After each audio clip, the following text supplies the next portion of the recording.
Buenas tardes, doctor. Procederé a explicar la primera tarea, que es la estructura del hígado y páncreas.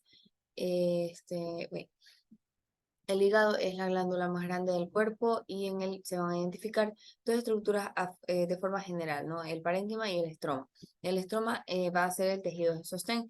Esa va a ser una delgada cápsula que se llama cápsula de Gleason, la cual va a estar engrosada en una parte que se llama la vena cava inferior y en el hilio hepático, donde este tejido conectivo va a seguir a los vasos que van a ingresar al interior de la glándula. Y aquí, gracias a este hecho, es que el parénquima de que va a estar dentro de esta cápsula va a dividirse en lobulillos. Los vasos, hay que destacar también que los vasos sanguíneos, tanto los vasos linfáticos, nervios y los conductos biliares van a discurrir dentro del estroma del tejido conjuntivo. El parénquima consiste en cordones organizados de hepatocitos. En el adulto, estos cordones van a tener solo una célula de espesor, mientras que en los niños de hasta 6 años de edad va a distinguirse en estos cordones dos células de espesor, hasta dos células de espesor. Hay autoras que indican que el parénquima está formado por tres tipos de células, principalmente y en abundancia está hepatocitos en primer lugar, luego vienen las células de Kupffer, que son los macrófagos, y luego de Ito. Sin embargo, otros autores indican que solamente el parénquima está solamente ocupado por los hepatocitos. Bien, así también indican que para formar este parénquima hepático, las células se ordenan de la siguiente manera. Los hepatocitos que van a formar como muros, como paredes, que van a estar flanqueados por sinusoides, que van a drenar en unas venas centrales llamadas, sí, en las venas centrales. Y el espacio que va a quedar entre la pared de los hepatocitos y la pared del sinusoide va a llamarse espacio de Dice o perisinusoidal, o sea, fuera de los sinusoides. Y aquí, en este espacio, se van a ubicar las células de Kupffer y las células de Ito. Tenemos varias características histológicas de la estructura o estructurales del hígado. Iniciamos indicando que los lobulillos hepáticos es la unidad estructural del hígado, o de este tejido. ¿Cómo lo vamos a encontrar? Bueno, ellos tienen una forma prismática hexagonal de aproximadamente unos 2 milímetros de longitud por un diámetro de 1 milímetro. Están rodeados por tejido conectivo interlobulillar y en corte transversal aparecen de forma hexagonal. En las esquinas de cada lobulillo, ya dijimos que tiene forma hexagonal, es decir, que vamos a tener 6 esquinas. Entonces, en estas esquinas vamos a observar algo que se llama las tríadas portales, que son las tríadas de Gleason, que están rodeados también por algo de tejido conectivo periportal. En el corte transversal se puede observar que los lobulillos están, como ya había indicado antes, están compuestos por estos cordones celulares hepáticos que se llaman los hepatocitos y que van a irradiarse desde el centro hasta la periferia. Y estos, como ya indiqué, están flanqueados por sinusoides. em, y los cordones de hepatocitos son placas de una célula de espesor que conforman el muralium, es decir, una pared o muro. Por otra parte, tenemos los sinusoides que se anastomosan o se unen entre sí a través de los orificios de las placas y van a formar algo que se llama el conducto vascular entre los cordones celulares hepáticos, que son los hepatocitos. Estos sinusoides hepáticos son más grandes y irregulares que los capilares que ya conocemos, que son los capilares continuos y los fenestrados. Y poseen una pared celular muy delgadita. Esto hace que su pared sea, digamos que no sea tan firme.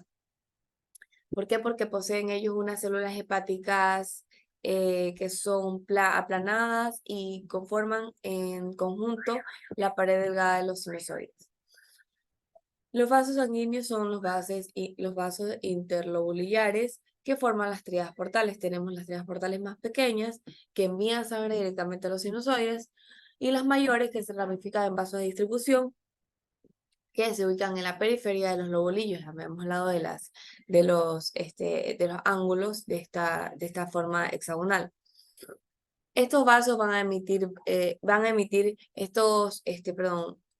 emiten vasos de entrada hacia los sinusoides, donde la sangre va a fluir de forma centrípeta, es decir, hacia la vena central, o sea, de la periferia hacia la vena central. La vena central es un vaso de paredes delgadas que va a recibir sangre, perdón,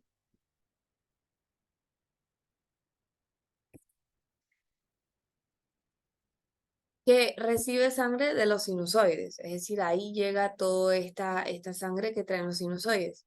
La vena central es llamada así debido a que se encuentra justamente en una ubicación central en el lobulillo clásico, ¿no? El hexagonal. Pero en realidad indica el autor que debería llamarse una vénula terminal del sistema de venas hepáticas y por lo tanto debería llamarse vénula hepática terminal.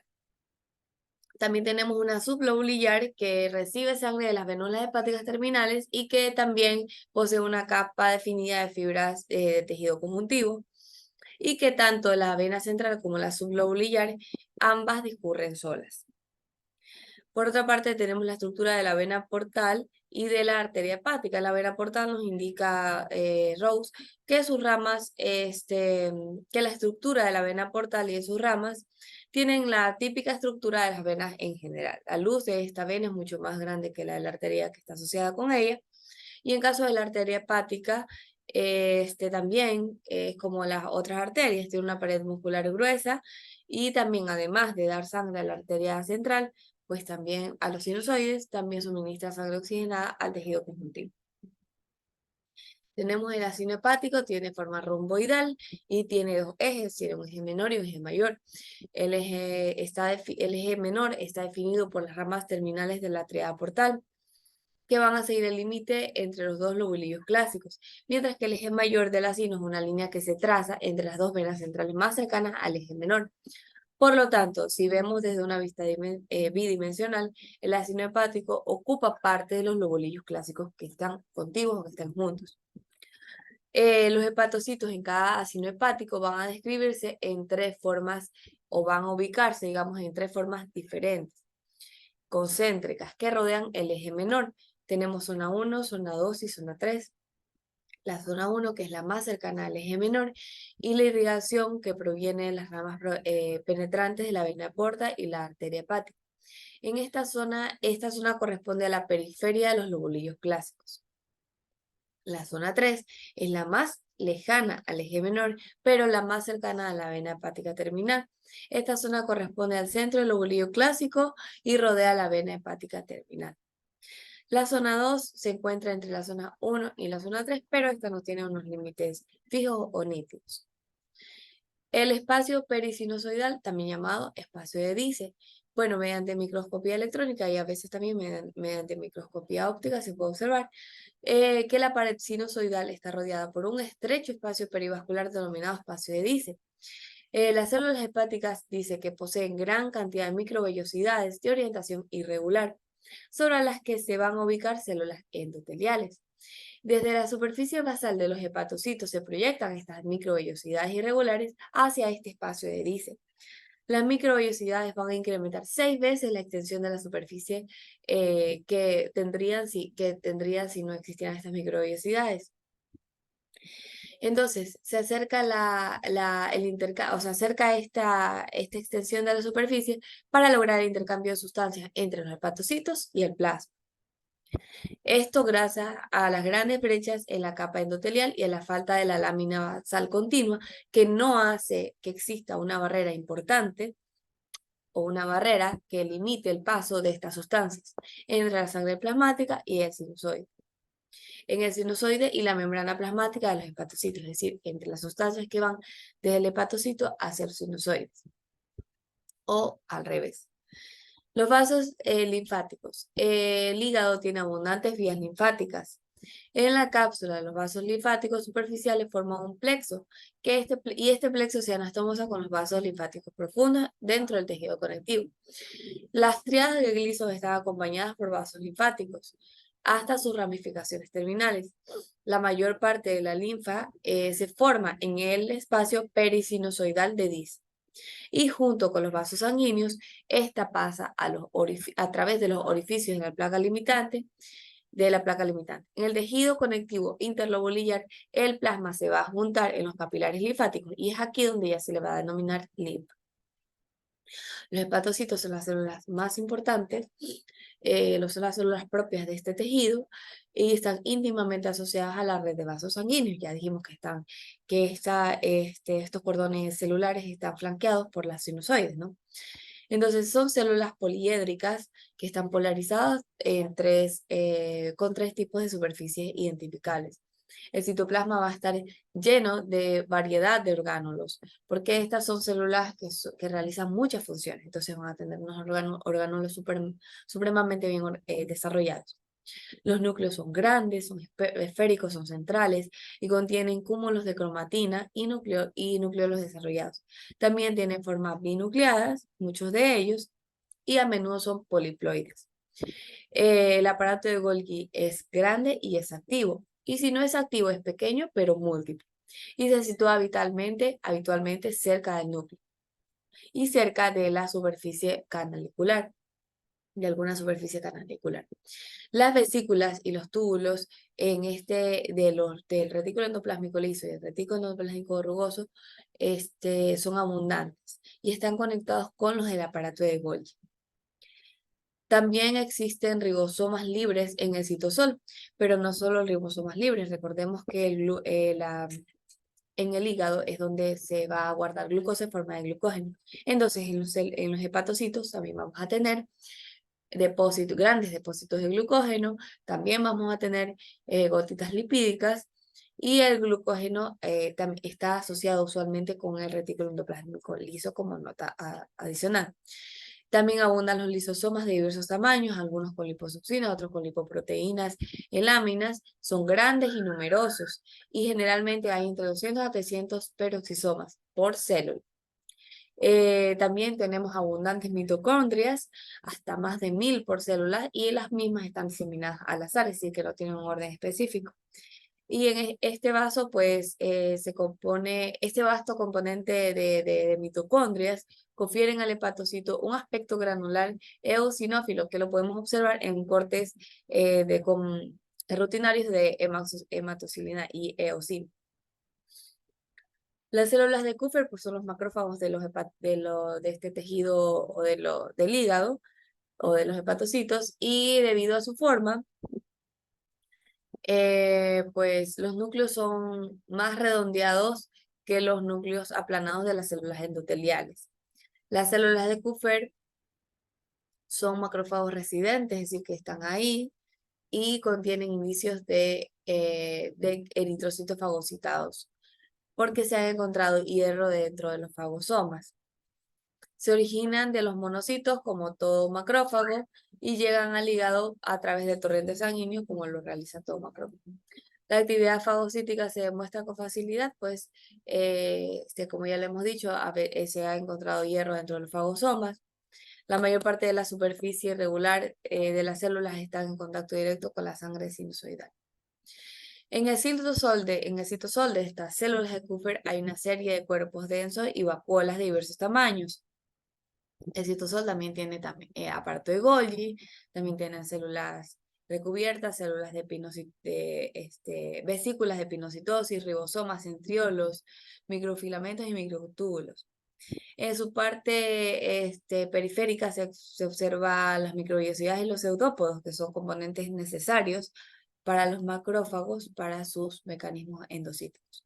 Tenemos también las células de hito, que son también denominadas lipocitos o células perisinusoidales. Estas tienen una particularidad que pueden almacenar lípidos y vitamina A como inclusiones perinucleares, es decir, fuera del núcleo. Tienen prolongaciones citoplasmáticas con gran contenido de filamentos de actina y también están en contacto con el epitelio del sinusoide. Contienen grandes vacuolas lipídicas y tienen forma estrellada y por eso se los llama también células hepáticas estrelladas. Las vías biliares comienzan dentro del lobulillo intralobular como capilares biliares que se van a comunicar con otras que están fuera de los lobulillos, van a estar entre los lobulillos, que se llaman vías biliares interlobulares, que están entre los lobulillos pero dentro de este tejido hepático también. Y discurren entre la tríada de Gleason a través de los conductos de Henry. Es por eso que tenemos la triada, ¿no? La vena portal, la arteria y el conducto biliar. Y los conductillos terminales. Estas vías biliares se unen para formar vías de mayor diámetro que por último van a abandonar el hígado porque estas necesitan llevar la bilis hacia el intestino delgado. Entonces estas van a llevarse a través de vías biliares extrahepáticas, ¿no? Los conductos hepáticos derecho e izquierdo van a unirse y forman un solo conducto hepático que se fusiona con el conducto cístico que proviene de la vesícula biliar y van a formar el conducto colédoco, el cual desemboca en el duodeno, que está en el intestino delgado. Y los capilares o canalículos biliares son las porciones iniciales más pequeñas del sistema de las vías biliares y tiene un diámetro de 1 UM. Bien, las características isofuncionales del hígado, tenemos muchas funciones. El hígado es un órgano que es muy importante porque realiza realmente muchas funciones muy importantes. Primero se lo asocia con el depósito de glucosa. Va a almacenar va a almacenar la glucosa como glucógeno, por lo que tiene gran importancia en regular la glucosa en sangre. También almacena cantidades de vitamina A, de vitamina B12, de ácido fólico y de hierro.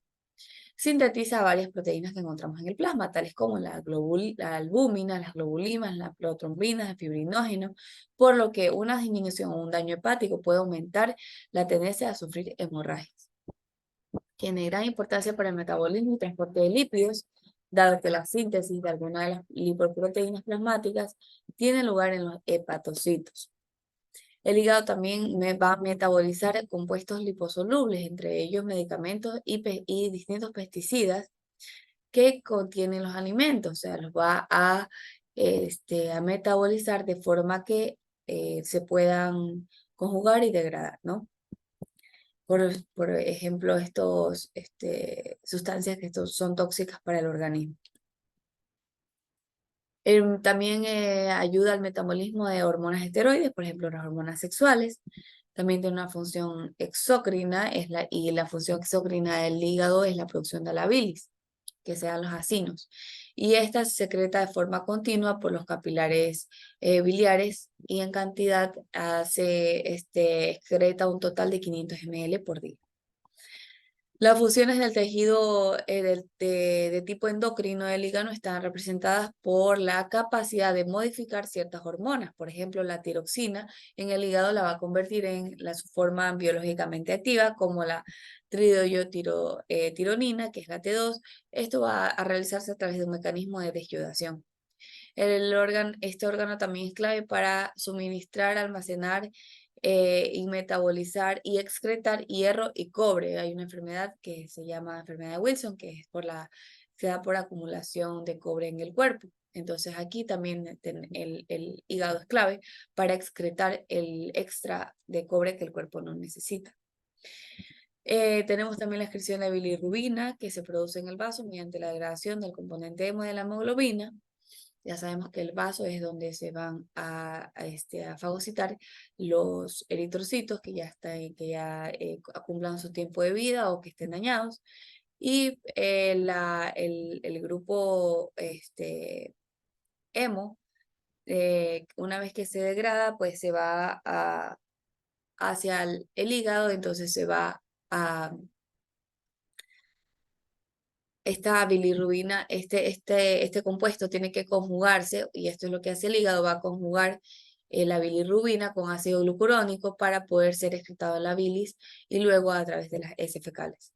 Y el papel central del metabolismo de las proteínas también es importante, pues realiza una desaminación de los aminoácidos, no de todo, pero sí es súper importante porque esto lo hace para luego utilizar estos productos en otros compuestos. Por ejemplo, también lo necesitamos para volver a formar cuando exista falta de glucosa en sangre, pues también ciertos aminoácidos pueden realizar a través de ciertas vías estos productos. Y produce también urea a partir del amoníaco circulante. Esto también interconvierte aminoácidos y produce los aminoácidos no esenciales. Esto eh, por el lado del, del hígado, ¿no? Por la clase del hígado. Ahora veamos la estructura del páncreas y su funcionalidad. Bien, el páncreas también es una glándula mixta. Bueno, en este caso es una glándula mixta y que también tiene un estroma y tiene un parénquima. Algunos autores dicen que el estroma se compone de una cápsula muy delgada que envía tabiques de tejido conectivo con células adiposas y vasos que dividen al órgano del lobulillo. Sin embargo, otros indican que no posee una cápsula verdadera, sino que realmente es una delgada capa de tejido conectivo. Y el parénquima que está formado por los adenómeros acinares serosos. Y las células de estos pues tienen un núcleo esférico basal. El citoplasma tiñe de un modo característico en estas células del parénquima, siendo basófilo en la parte basal, pues tiene una abundancia de retículo endoplásmico rugoso, y siendo acidófilo en la parte apical, pues en la parte apical hay cúmulos de gránulos decimógenos y ellos presentan acidofilia. ¿Cuáles serían las características estructurales principales del páncreas? Bueno, el páncreas, como indiqué, es una glándula exócrina y también endocrina, es decir, una glándula mixta, que en su porción exócrina contiene células acinosas que van a sintetizar aproximadamente 1500 ml de jugo pancreático. Esto es por día, los cuales donde se van a vaciar en el duodeno, que está en el intestino delgado, a través de unos conductos, que son unos conductos excretores, que ya veremos después. La porción endocrina la representan las células que están dentro de los islotes de Langerhans, que son un cúmulo de diferentes clases de células que están dentro de la porción exocrina del páncreas. Producen varias hormonas, como por ejemplo las más importantes, insulina y glucagón, de importancia fundamental sobre el metabolismo de los hidratos de carbono. Estas hormonas, al tener una función endocrina, van a liberar estas sustancias al torrente sanguíneo. Luego tenemos que el páncreas exócrino, estamos hablando de tejido acinoso, es una glándula tubuloacinosa, que estos acinos son redondeados y que se componen de una única capa de células epiteliales, las cuales tienen forma piramidal. Y también se van a componer de una única, cuyo ápice se orienta hacia la luz central, hacia donde mandan su contenido. Los núcleos son redondos y se localizan en la región basal de estas células, la cual va a ser muy basófila. Sin embargo, en la región apical, vemos que ella va a estar ocupada por gránulos de secreción o gránulos de decimógeno, los cuales presentan acidofilia y por lo tanto en cortes rutinarios de hematocilina y eosina, pues vamos a ver que esta parte apical de estas células van a estar teñidos con colorantes ácidos y van a presentar eosinofilia. También tenemos un sistema de conductos excretores, como había indicado. La primera porción de este sistema de conductos excretores llega hasta el centro del acino y está limitada por una célula centroacinosa, que son pequeñas y tienen un citoplasma claro. Este citoplasma va a contener escasos orgánulos. Y la primera parte o porción intraacinosa de este sistema de conducción es el comienzo de los conductos intercalares, que una vez que están fuera de los acinos van a presentar otro tipo de epitelio, que es un epitelio cúbico o cilíndrico bajo. Los conductos intercalares vacían el contenido de ellos en otros conductos que se llaman interlobulares, ¿no? Y aquí vamos a presentar un epitelio simple cilíndrico.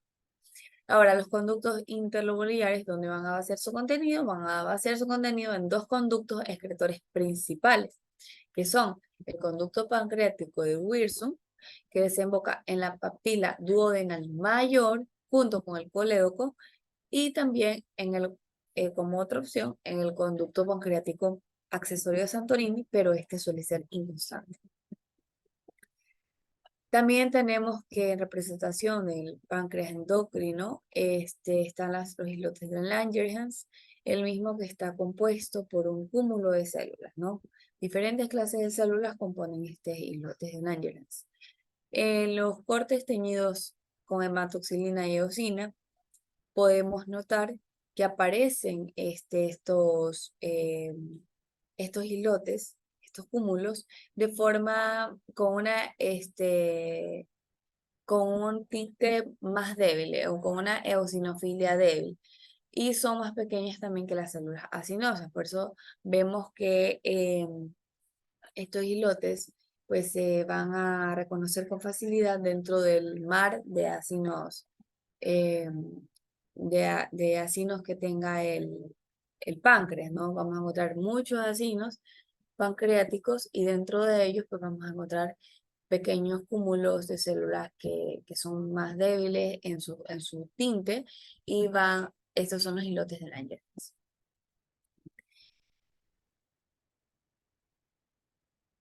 También tenemos que dentro de los islotes de Langerhans encontramos diferentes tipos celulares, pero los más importantes son los siguientes: el de las células alfa, el de las células beta, las células delta y las células F. Las células alfa que me van a segregar glucagón, las células beta que van a segregar insulina, células delta somatostatina y células F, luego vemos que es un polipéptido más pequeño. Las células del páncreas endocrino tienen una forma poligonal y están dispuestas también en cordones irregulares, así como vimos que las células, los hepatocitos estaban en cordones unidos. Acá son cordones irregulares cortos, rodeados por una red de capilares fenestrados. En los cortes rutinarios de hematoxilina y eosina, los islotes de Langerhans aparecen como un grupo de células poco teñidas, rodeados por acinos pancreáticos que se tiñen con mayor intensidad, y ahí vemos el cambio. Los acinos pancreáticos tiñen más y los islotes de Langerhans tiñen de forma más débil, ¿no? Con menor intensidad. Y dice también que esta glándula suele parecerse mucho a la parótida. Histológicamente son muy parecidas, pero la diferencia lo hacen los islotes de Langerhans. Entonces, una vez que encontremos islotes de Langerhans en este mar de acinos pancreáticos, vamos a notar la diferencia. Y vamos a identificar que se trata del páncreas y no de la glándula parótida. También en los islotes de Langerhans se encuentran tipos celulares menores, como son las células de 1, que secretan un péptido intestinal vasoactivo. También se encuentran los acinos células enterocromafines, que secretan secretina, motilina, sustancias P. Y también encontramos células epsilon, que secretan la grelina, que es la reguladora del apetito. También nos indican que cada islote de Langerhans está encerrado por una fina vaina fibrosa reticular que le da soporte a ¿no? Y también nos indica que las venas que abandonan estos islotes van a vagar por los acinos vecinos de Langerhans estén vecinos y llevan moléculas señalizadoras que son expulsadas por las células de los islotes para regular el funcionamiento de estos acinos. También tenemos características histofuncionales del páncreas. Aquí principalmente la función exócrina nos dice que a través de sus células acinosas se sintetizan, como ya se indicó, 1500 ml de jugo pancreático por día, que se vacían en el duodeno, que está en el intestino delgado, a través del sistema de conductos excretores, como ya lo habíamos dicho. También el jugo pancreático contiene enzimas muy importantes para la función de la degradación de componentes, principalmente de alimentos. Estos también tienen iones bicarbonato que van a ayudar a neutralizar el quimo que viene ácido desde el estómago. Las enzimas secretadas por las células acinosas, no por las células de la parte endocrina y los de Langerhans, no solamente por la parte exócrina, por las células acinosas. Bien, estas son proteolíticas y, por ejemplo, son la tripsina, quimiotripsina, carboxipeptidasas, que tienen la función de degradar proteínas que no fueron digeridas o que son digeridas en pequeñas partes o péptidos pequeños o aminoácidos libres. También tenemos la ribonucleasa o la desoxirribonucleasa, que tiene la función de escindir o de dividir las correspondientes nucleoproteínas. También tenemos la amilasa pancreática que hidroliza los almidones, el glucógeno y la mayor parte de los hidratos de carbono y los degrada a disacáridos, pero la celulosa no puede ser degradada por esta amilasa pancreática. La lipasa pancreática que hidroliza los triacilgliceroles a monoacilglicerol y ácidos grasos y a ácidos grasos libres, mientras que el colesterol, la enzima colesterol enterasa va a escindir los esteres de colesterol. Las células alfa, como ya se indicó, secretan un glucagón que tiene una función de aumentar el azúcar en sangre, la glucosa en sangre, por lo tanto tiene un efecto hiperglucemiante. Estas células ya se indicaron que pertenecen a los islotes de Langerhans, representan a la parte exocrina, ¿no? Y las células B, que también están en los islotes de Langerhans, que van a segregar insulina, que es la hormona que tiene en cambio la función del contrario del glucagón, que es disminuir los niveles de azúcar en sangre, por lo tanto, estas tienen una función hipoglucemiante. Las células delta, que están en los islotes de Langerhans también, que secretan somatostatina, que es un polipéptido que tiene una acción paracrina sobre las células vecinas de ella, inhibe la secreción de los otros tipos celulares, ¿no? Y las células F de los islotes Langerhans que secretan un polipéptido pancreático cuya función es inhibir la secreción ya no de sus células vecinas, sino de la secreción exócrina del páncreas. Y hasta aquí es la primera tarea.